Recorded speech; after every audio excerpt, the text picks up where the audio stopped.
Allumons les buzzers de Séverine, de Nicole, de Quentin, de Gilles pour un point. On cherche un jeu de 78 cartes qui comprend une série d'atouts numérotés. Gilles. Le tarot. Ah oui, oui, 78 cartes. Atouts numérotés de 1 à 21, ainsi qu'une carte appelée l'excuse, le tarot et un point pour Gilles. Pour 2 points, quelle est cette comédienne? Ancien mannequin d'origine corse par son père, Quentin. Laetitia Casta. A été le plus rapide et me donne la bonne réponse. Laetitia Casta, ça buzzait, Quentin le plus rapide. La comédienne et ancien mannequin d'origine corse par son père qui a fait ses débuts au cinéma en incarnant Falbala dans Astérix et Obélix contre César. Laetitia Casta, Quentin, bien. 3 points ici en géographie. Quel port de Suède à vocation industrie? Quentin? Göteborg. Oh, oui, bravo. 3 points, ça fait 5 Quentin, on vient de démarrer.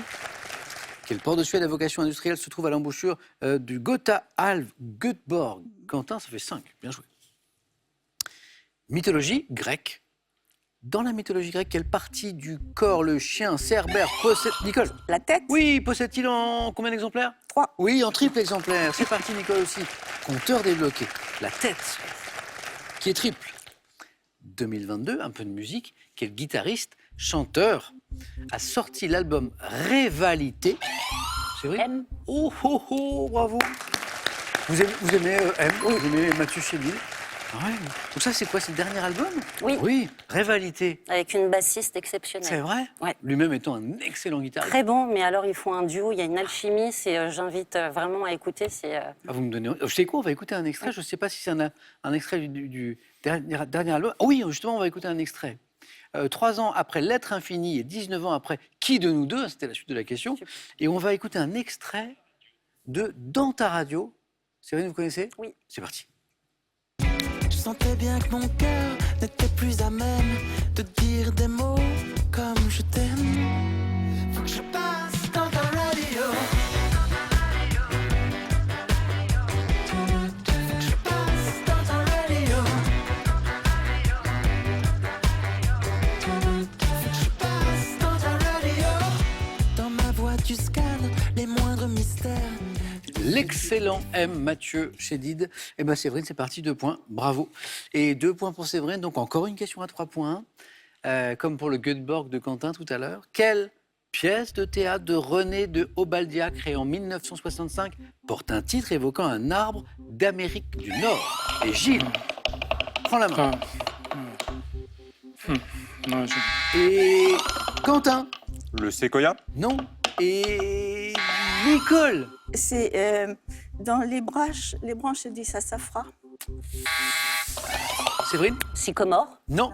En fait, sassafras, mais c'est le j'avais pas sassafras, mais le moi non plus. Nicolas, alors le Oui. titre, Ah, il est long comme un jour sans pain. Oui, Ah, oui. C'est Du vent dans les branches de sassafras. c'est ça. Oui. ouais. Donc Vous connaissez le sassafras, Moi, mais j'avais le que ça, reste ça avant. il aurait fallu ça. vous aviez les branches aussi. Il manquait le vent, c'est tout. Oui, On n'était pas très loin, Nicole. C'était presque 3 points en plus. Ah bah oui. Vous les aurez plus tard. Presque. Quel est ce flanc, généralement agrémenté de pruneaux? Phare, Oui. en breton. J'avais même pas dit pruneaux. Ah ben, Donc, quel flan généralement agrémenté de pruneaux, mangé tiède ou froid? C'est une spécialité bretonne. Nicole, bravo. Regardez tous les 4. Et à la maison, regardez cette image aussi. Regardez. Ça, c'est un tableau de Jean-Léon Jérôme qui représente le Père Joseph, conseiller officieux de Richelieu. Et voici ma question. Quelle locution, aujourd'hui passée dans le langage courant, a servi, Nicole? le coup du Père Joseph. Non, a servi à le désigner en raison, Gilles. L'éminence grise. Ah, et c'est passé dans le langage courant. Éminence grise, ça vient de là, en fait, en raison de sa puissance et de la couleur de sa robe de bure. Voilà, on parle d'une éminence grise, exactement. Le coup du Père Joseph. J'ai bien aimé, Nicole, vos propositions, j'ai bien aimé. On parlait de sport, hein, tous ensemble au début de l'émission. C'en est. Entre 95 et 99, quel est cet athlète danois d'origine kenyane? Gilles? Wilson Kipketer. Oh oui, et le prénom et tout, et oui. Ça mérite bien 3 points, ça. Qui a remporté 3 titres de champion du monde. Sur quelle distance, Gilles? Vous avez une idée? 800 mètres. Ah oui, et bravo. Et ça fait 6, Gilles, et ils sont mérités ces 3 points. Wilson Kipketer. En mathématiques, quelle lettre est désignée pour désigner l'inconnu? Nicole? X. Oui. Dans une équation du premier degré, Ainsi que, si jamais vous n'aviez pas trouvé, mais tout le monde a buzzé, l'abscisse dans un plan cartésien. C'est le X, Nicole, oui. Quel oiseau piriforme de Nouvelle-Zélande? Quentin. Le kiwi? Et encore une bonne réponse. Ça joue vite, bravo. Quasiment dépourvu d'aile, pond un œuf atteignant parfois le quart de son poids. C'est le kiwi ou l'aptérix. Quentin, 7 points. 7 points. Quelle architecture? Quel type d'édifice religieux des anciens Babyloniens? Oh, Nicole. Les ziggourats. Oui, bravo. Et Gilles, il attendait, mais Nicole l'a trouvé. 3 points, Nicole. Et vous remontez, vous êtes à 6. Je reviens donc aux ziggourats. Quel type d'édifice religieux des anciens Babyloniens, en forme de pyramide à étages, portait un sanctuaire à son sommet et servait à l'observation des astres aussi? Ziggourats, avec un T qui se prononce, Nicole, bravo. Botanique. Quel arbuste, souvent épineux, au baie noir appelé mur sauvage? Nicole? Les ronces. Oui, et j'ai vu que Séverine buzzait aussi, mais Nicole a été la plus rapide.